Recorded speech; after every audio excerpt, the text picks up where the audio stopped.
Hello and welcome to another Out of Spec Reviews video, and welcome to sort of a wrap up on what I'm calling the Christmas week from hell. Now, I hope everyone did have a really nice holiday week. We're coming into the new year, but for EV drivers, I know firsthand many of them had a really rough week of travel, and others had no issues at all. So I sort of want to cover the landscape during one of the heaviest travel weeks in the US, because the thing that I like about these big holiday weeks when everyone is out and traveling is this is when the networks get stressed to charge electric cars along road trips. And it really, is setting the stage for all of these electric cars that are coming in, going on sale, that the government is incentivizing people to buy.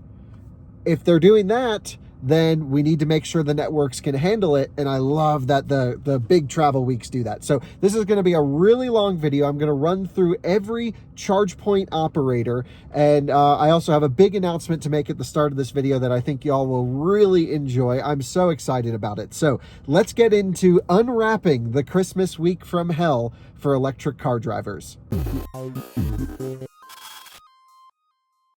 To start the big announcement, we have started a new outlet called Rate Your Charge. First of all, I love the name. I think it's so great. Something we've been working on for a little bit of time. And to start, it's just a Twitter page for now. So for those of you who are on Twitter, maybe we'll expand to Instagram and YouTube and others. We really want to make this serve as a place for you guys to tag your charging station reviews, your charging station successes and failures, and really create this flowing page of information of, people out there in the real world using these DC fast chargers. I know a lot of you are experts and very familiar with charging and electric cars, and I think our user base on Rate Your Charge will really benefit from your feedback. So I encourage you to film 1, 2, 3 minute long videos, something like that. Your review of the charger, reviews of the problems you're finding there. We'll make sure to reshare them. And that's how we're starting this thing. I don't know what it'll turn into down the road, but at least for now, tag us on Twitter at Rate Your Charge. And, I think it's a great way to basically share everyone's message. The reason this really came about, I was planning on doing this next year, but the reason we're starting it right now is because this week I was down in Naples, Florida, visiting some family. And as soon as my dad got there before me, he went to an Electrify America station and tried to charge. So here I am in Naples, Florida at the EA station, and we've got charger number 1 down. The brand new Hyperfast 350 down. We've got charger number 2, a brand new Hyperfast up to 350 charger down. We've got the old Chatamo. This is kind of the interesting unit over here. This is the older one. Charger down. The only one that's up and running right now is this 350 right here,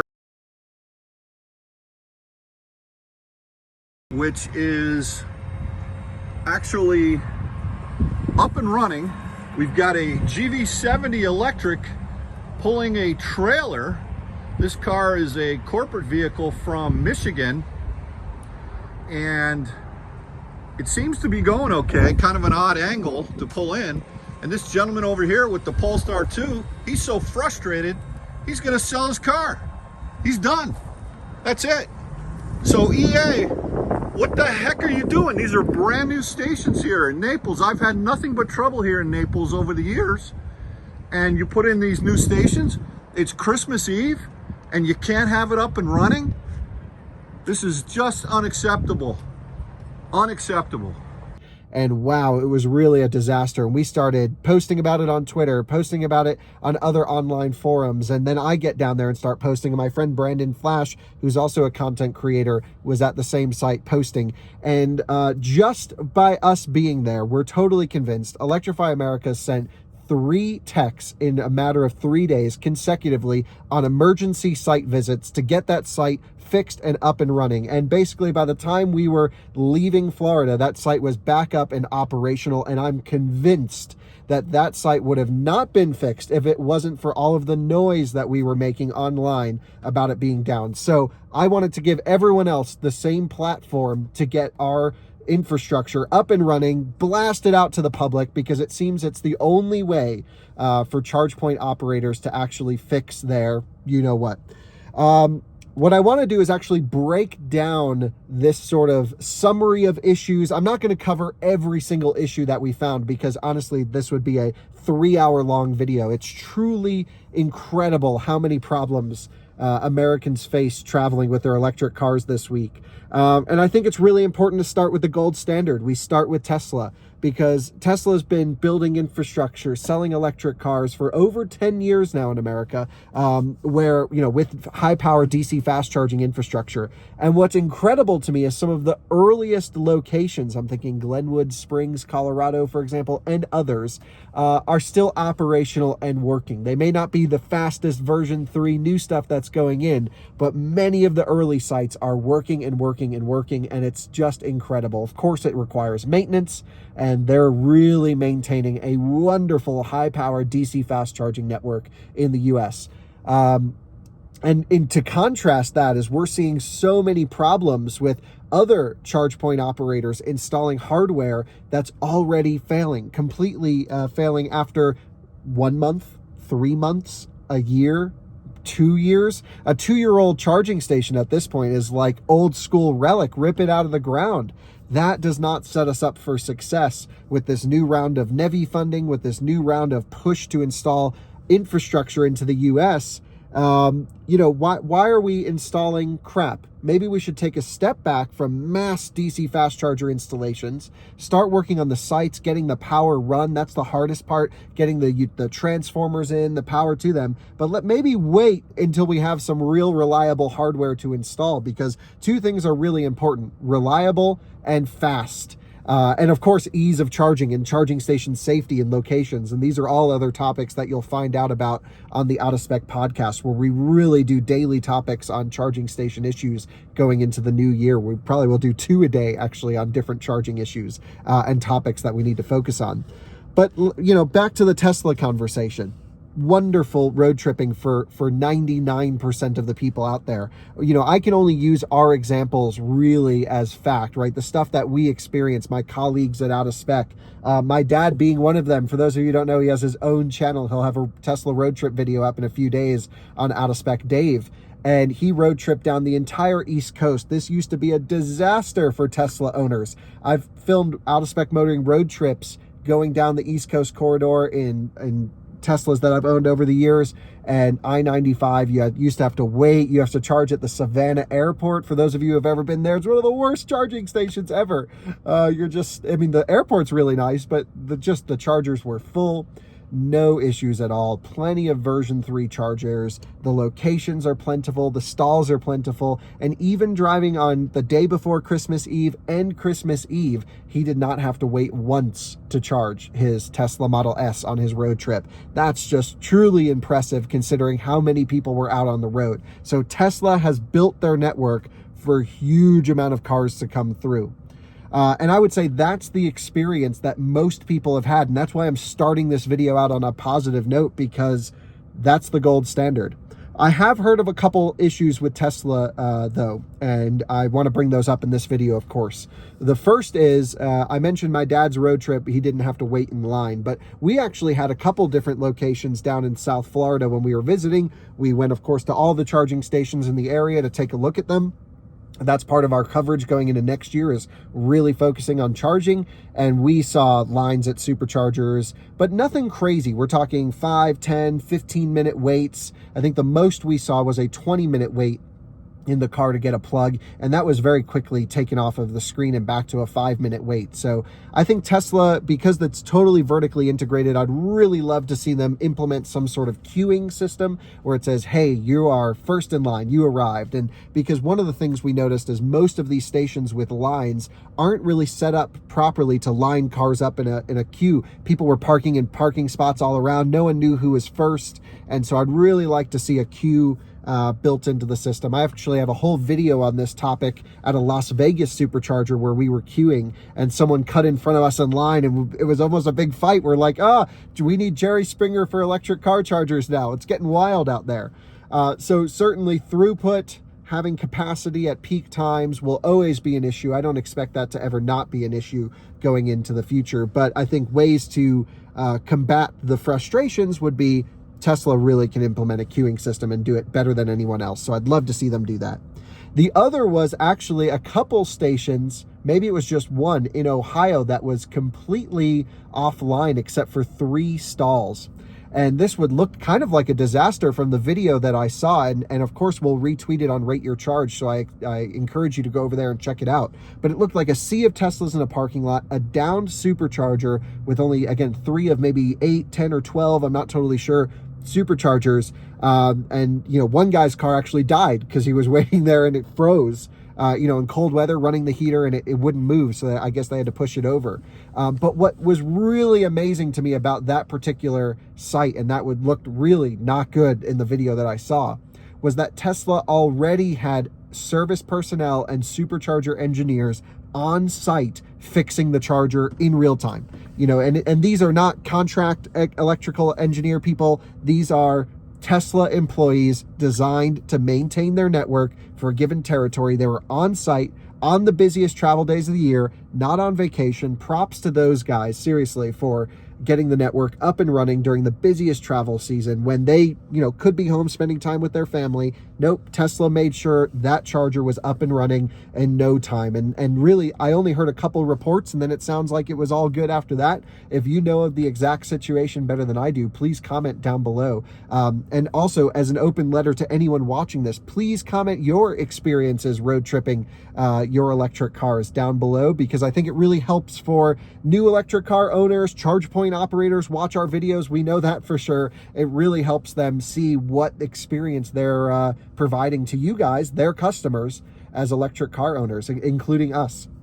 We're essentially all customers of these big charging companies getting us down the road. So props to Tesla.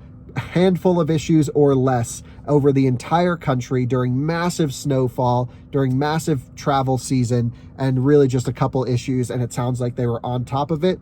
Gold standard, A+, can't fault that at all. That's amazing. Let's go through the rest of the ChargePoint operators. And, one of the things that I think is a topic that needs to be brought up a little bit more is the difference between a ChargePoint operator or network operator and hardware manufacturing. Of course, Tesla is easy because it's all vertically integrated. They make the cars, they make the chargers, they manage the network, and that works great. And that's proven to work great. When we get into, third-party charging, this is on the public side of things. You have so many different stakeholders, parties involved to operate one network. In the case of companies like EVgo, for example, EVgo is just the network operator. They don't build any of their own hardware, right? So they buy chargers pretty much now from Delta, and Signet are the ones they're primarily buying their units from. And so EVgo, of course, specs the chargers, tests the chargers, and installs the chargers, and manages the back end, coordinates service visits, makes sure their app is up and running. Through Drives is who runs their back end app, another operator that communicates between the chargers and the back end. And there's a whole open standard called OCPP for that, and we'll get into that in future podcasts. But it's really important to understand that it's not necessarily EVgo charger that's down or Electrify America charger that's down. It's the hardware they're installing that's up or down. And that is really the big distinction that I want you guys to understand. That is not an excuse, by the way. If we roll up to an Electrify America station and a charger is down, it is still, in my opinion, on Electrify America, on EVgo, to take responsibility for that charger and that failure, because it has their name on it. They spec'd the charger. They could have tested the charger before they went in the ground, and ultimately they're responsible for that charger being in that place and that failure. That is my full belief. And I want to talk just briefly about how we can actually help let people know about failures. Of course, you can tag Rate Your Charge on Twitter. I recommend you check in on PlugShare every time you go to a charging station. And one thing we've really started to do on PlugShare that makes a world of a difference is not actually logging a check-in for the entire site. We are logging a check-in for each time you attempt to plug in. So let's say you roll up to a charging station. I'm at an EVgo Signet unit number, it's named something. Xander. I don't know. I'm just making up stuff. You roll up to Xander, you plug in, you get a red thing on your Rivian, it won't charge for whatever reason. You go on your PlugShare app, you log that plug-in as a sorry, cannot charge, broken hardware, or blocked station, or whatever it is. Then you move, stalls, and you try another one, and actually it doesn't work. That's another, log that as another cannot charge, can't, fault right there. And then you go to another one, and that does work.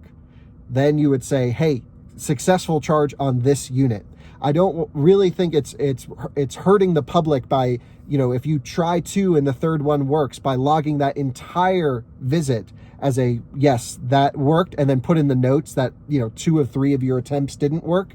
That doesn't help. That's not the point of the plug score. I'm not really sure how they totally calculate everything, but I do know it wakes everyone up when you start logging negative check-ins. And of course, log your positive one if you are able to get it to work. That's the point. We want to help let electric car owners know what to expect when they get to a charging station, but of course, B, force network operators to fix their units. So let's go through the individual networks, and this is just from the best of my memory from my experiences and others.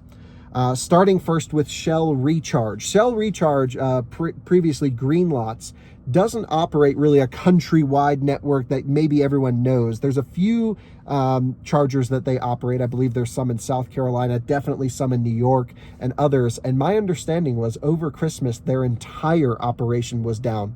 And these are reports that I'm hearing from Twitter, and I don't want to harp on it too much because I didn't experience it. And it's actually before we started Rate Your Charge, because that just started pretty much the day this video goes live. And so it sounds like that's a major, major problem, that it was down for multiple days. No one could access the chargers. And, these are chargers people rely on, of course. High-powered DC chargers, AC charging as well, is my understanding. So Shell Recharge, really not sure what happened there. I just spoke to the CEO on a podcast recently. Seems like a really nice guy. But holy crap, if it's down for a few days, that's a major red flag. So let's just take that with what it's worth. I've heard multiple reports. I'm sure it's true. And I'm curious to see if you guys can comment with any further information. I was actually planning to fly to New York to cover that story, but just ran out of time. I was going to go from Florida up to New York, try all those chargers, make a video, because it's the only way people listen as far as I'm concerned, and just ran out of time. But if it's still down, I might fly to New York tomorrow to make that video. So that's a big issue.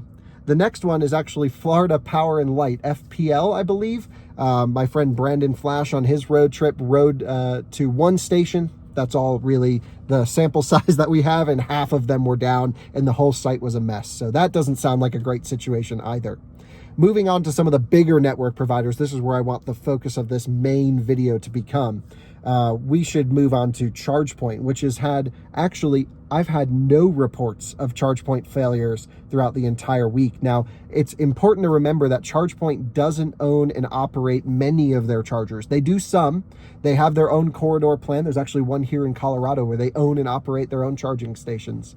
But many of them are actually owned by private companies, private individuals that buy ChargePoint hardware and provide charging. So very rarely will you see people using ChargePoint on long road trips because there's no cohesive network. There's not one spaced every 50 miles. They're just at random, and usually it's for inner city charging or for occasional trips, going skiing. You see them at ski mountains, stuff like that. And so there's no real cohesive network of ChargePoint chargers yet, not countrywide. Although I expect that probably to happen at some point, then people will start relying on it for long distance travel. The two big ones here are really Electrify America and EVgo are the two big boy charging networks in America right now.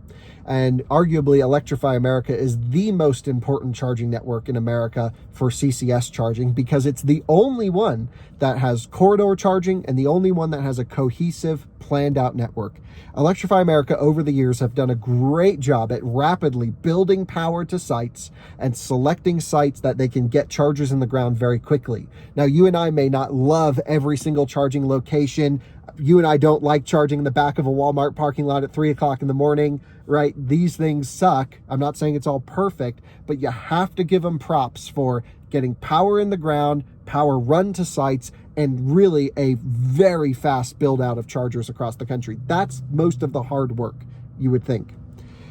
So back to EVgo. EVgo primarily operates in cities where they can actually make money, right? There's good government incentives. There's good, throughput of cars that need to charge locally. They really provide a lot of people charging without home charging, because they're typically in cities. In Denver, for example, they're everywhere. Here in Fort Collins, we have a few sites. And EVgo overall is probably the much more reliable network than Electrify America, at least all the time, or especially during this week. That's not to say they were without issues, though. Again, people aren't really using them on long distance road trips, but even just us, we went to Florida to set up my dad with Auto Charge Plus, their plug and charge situation where you can actually get going. And we arrived at the only 350 kilowatt charger in all of South Florida operated by EVgo. There's only one, and it was pretty much offline for maintenance. Again, during the time when people are traveling, visiting family, need to fast charge, rely on these networks, and it was down for maintenance, and that's really a shame. We were able to actually get charging, but it was such a convoluted process. We tried so many different things, and the site was, people crashed into the chargers and they were laying on the ground. The cables, the handles were really nasty and scraped up, and it really looked like, a site that may have been 20 years old, but it's only maybe a year and a half or 2 years old. So again, I'm really worried about all of this infrastructure going in the ground today and how it's going to be maintained and upkept for years into the future, because I see no proof of any of these sites lasting a very long time.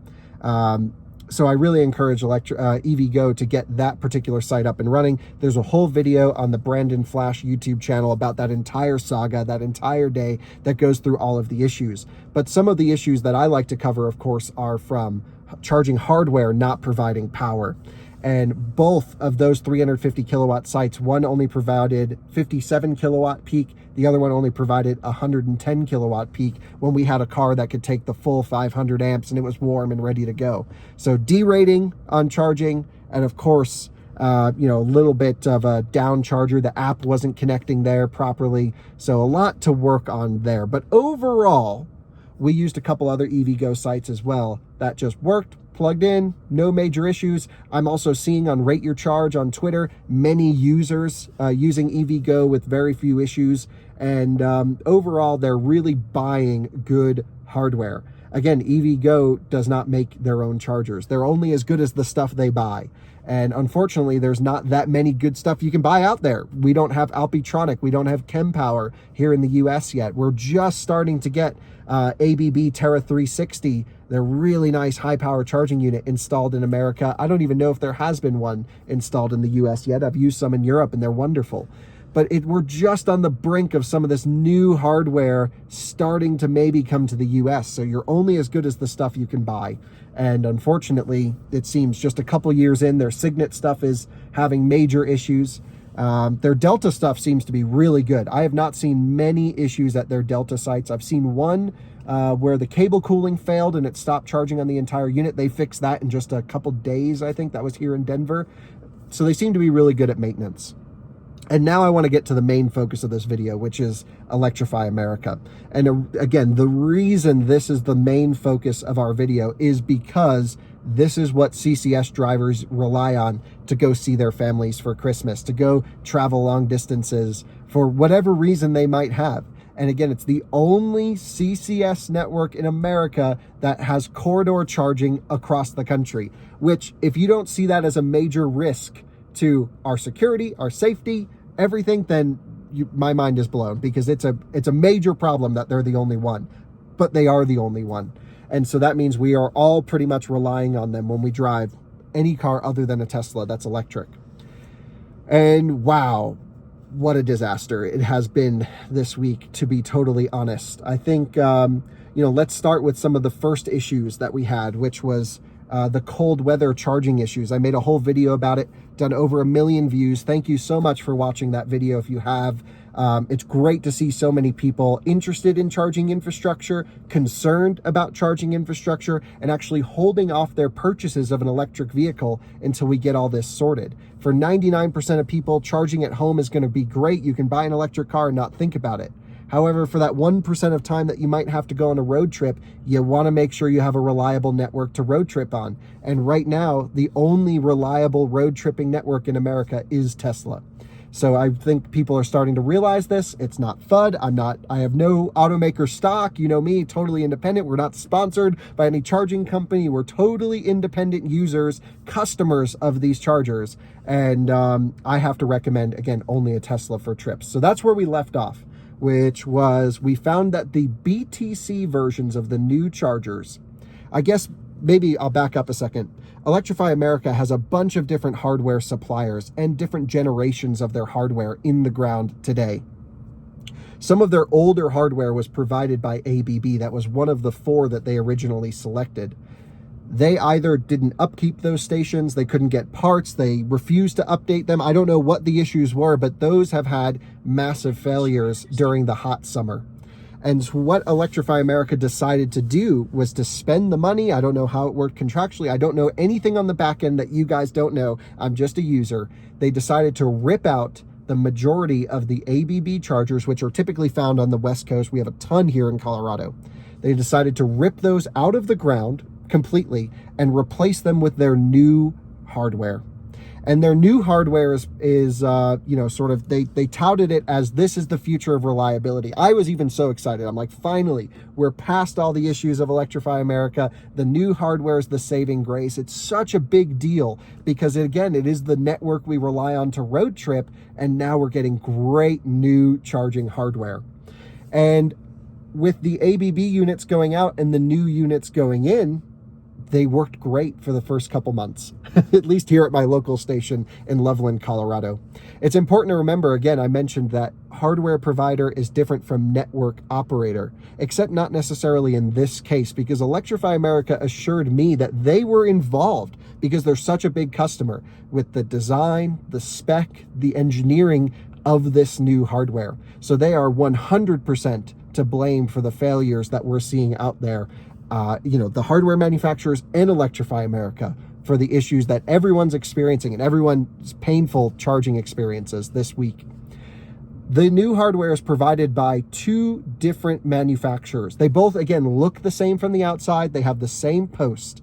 But if you look on the side of the post, you'll see a little nameplate. And one says SK Signet and the other says BTC Power. And those are the companies responsible for the actual charging hardware in the back, in the cabinets that are off board. And so that's who's doing the actual work. The dispenser looks pretty much the same. The SK Signet ones don't seem to have the ETAL design sticker on the bottom. But that's really the only way to tell, is to look on the side of the charger and it will tell you which manufacturer is providing the power. And what's crazy to me is both BTC and the SK Signet versions have major issues. This is the brand new hardware and the issues are totally different from each other. And so this is why it's a little bit difficult for people to understand, because I saw a lot of comments of people charging in cold weather on Electrify America station saying, hey, Kyle, it works great. I'm at an Electrify America station and charging fine. And you would find out they're at an SK Signet site or an older ABB site. And I'm like, no, it's only the new BTC units that are having issues in cold weather. And I'm going to do a whole video seeing exactly when that isolation fault pops up. If you're, curious about what I'm talking about, take a look at a video called "They Don't Work in the Cold, ... That explains the issue that we're seeing. Everything in that video still stands. It is a BTC specific issue with the new hardware. The SK Signet version seemed to work great in the cold. We haven't heard any issues with them working in the cold. However, we have seen multiple people, including myself, roll up to stations with the new SK Signet hardware that just says charger offline on the screen. And as best as I can tell, most of those are just a software issue, perhaps a configuration issue of the site. I can speak from example. When I was at Naples this past week, the Naples, Florida Electrify America station, we arrived and 2 of 4 were working. Huge lines of cars, people pissed. This is the only high power charging situation in Southwest Florida for CCS cars. There was another charger, a Joule charger across the street, completely offline, not working. And we were like, what the hell is going on here? Everyone's, people were selling their cars. There was a guy in a Polestar who's going back to gas. We met a couple in a Mach-E who's like, I'm just throwing this thing in the trash can and getting a Tesla. And I'm like, wow, this is really becoming a major issue and automakers need to take note. And we found that the Signet site was 2 of 4 working. So we started blasting them online, right? We're posting on Twitter, we're posting on PlugShare, and it's the only way to get people's attention to get this stuff fixed. And it worked. They were sending texts out 3 days in a row. They sent texts on emergency visits because we were there making noise online. And as far as we can tell, and even my friend Brendan spoke to one of the technicians there, nothing from the hardware side was the issue. It was all a software configuration of the site. So when they ripped out the old ABB units there and put the new Signets in, they didn't configure the chargers properly. And we saw evidence of this where there was 2 chargers, after they started to work on this site. We're like, what's going on here? We came back the next day and all 4 were back online, but we found that they were all tagged differently in the app. Guys, we've been here trying to film a video for the last 40 minutes, but all we've been doing is helping electric car owners get charged. For example, this ID4 owner kept swiping on charger number 1 over here because, run with me over here, it actually says charger number 1 right here in the system, right? But actually someone etched this. It's actually number 4. This over here is number 3, badged as number 3, which is actually identical to charger number 2, which is actually charger number 3. And then that, which should really be charger number 1, he didn't know he could activate it because that was supposed to be that one. So this has been going on forever. We've been trying to film a video wrapping up all of the issues. We keep finding more and more issues. Just today, sounds like someone physically came out here to get this site online. Totally mismatched, totally unconfigured. No one knows what to do. No one has plug-in charge, obviously.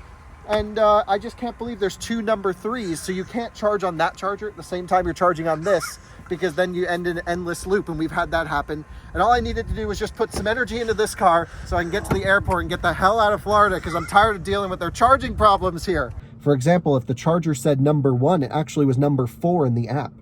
And then charger number 2 was actually charger number 3. But charger number 3 was also charger number 3, which meant that if you tried to charge on either 2 or 3, you could, but you couldn't charge on both because you'd end up in a software loop. And we're like, people waited in line. People are selling their cars. There's a bunch of anger going on in Southwest Florida over this site. And it was all because of a software glitch that the station wasn't commissioned properly when they upgraded it. How is that not part of the update process? And again, I don't know for sure if this is 100% the issue. We know those were the problems we found. I don't know the root cause of it.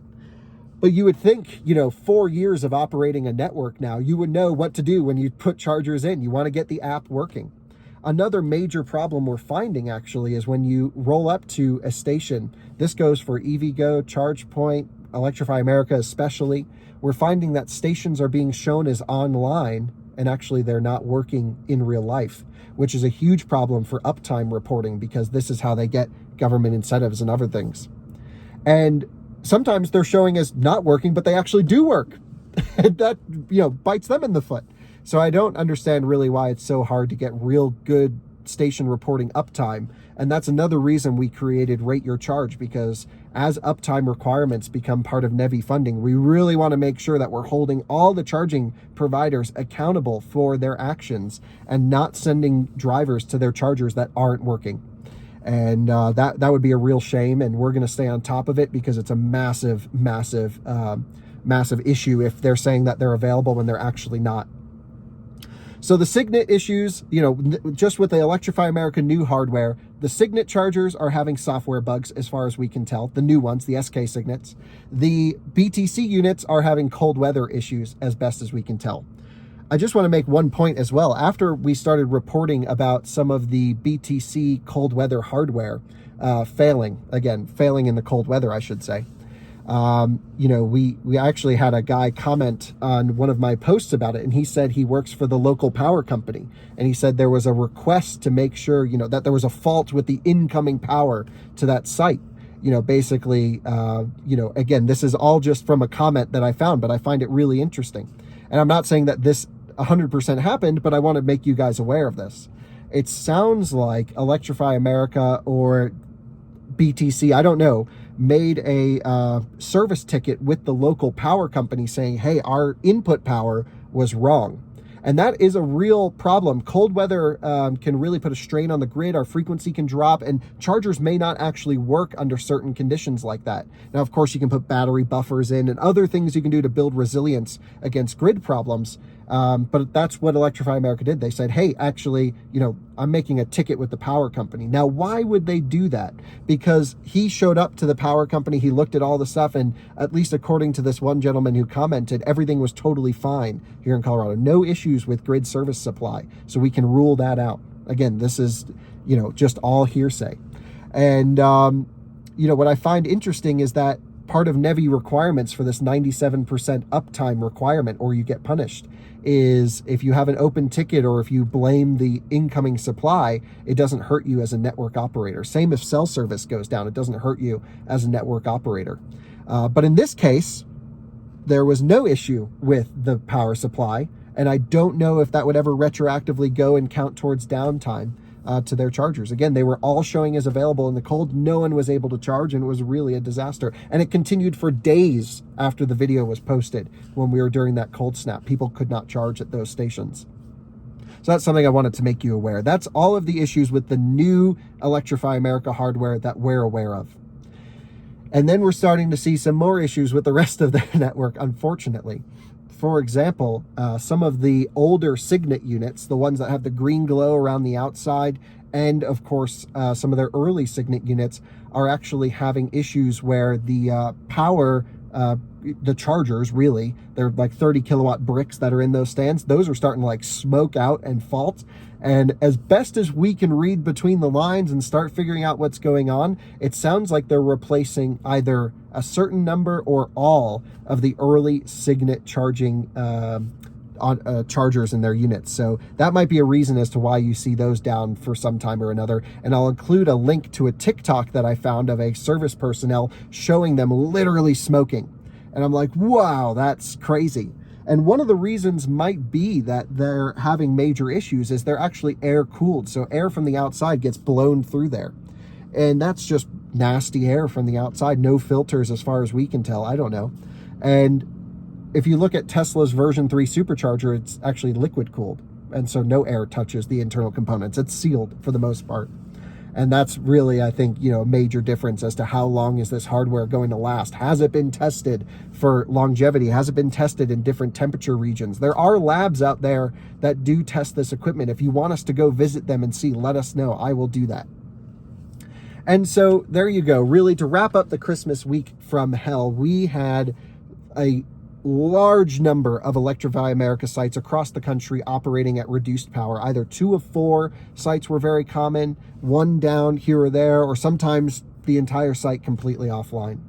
And even so that Alyssa's mom was making videos on her road trip about lines at chargers and people, doing things that are crazy and down chargers. And that was an ABB site on the east coast of Florida. Or maybe that was even Georgia. I don't remember exactly, but it's on Rate Your Charge.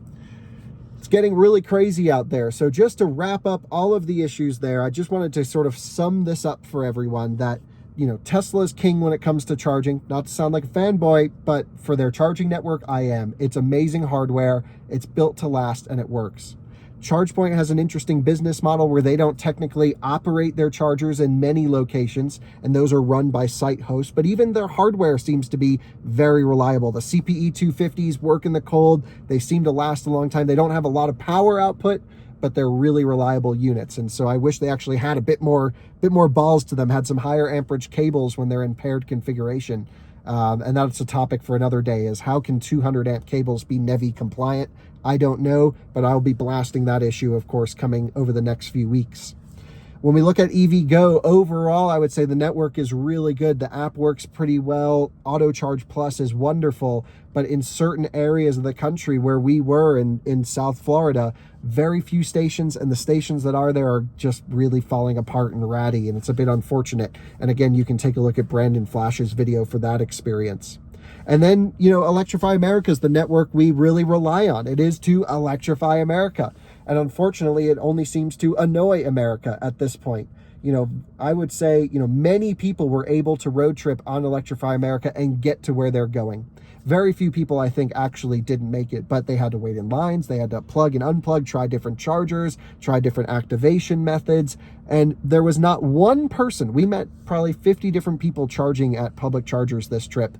And there was not one person that enjoyed their experience charging that we met I'm sure there are others out there, and please comment. I want to make this balanced. I just am only able to use the information I have. I really want to hear, if you took an Electrify America road trip, please leave your positive comments below if you have them, because it's really important that we share a balanced, true message of what EV drivers are experiencing. There's been no comment from Electrify America to our side about why the stations are failing or how they're failing, and I think honestly we're finding most of the issues before they are.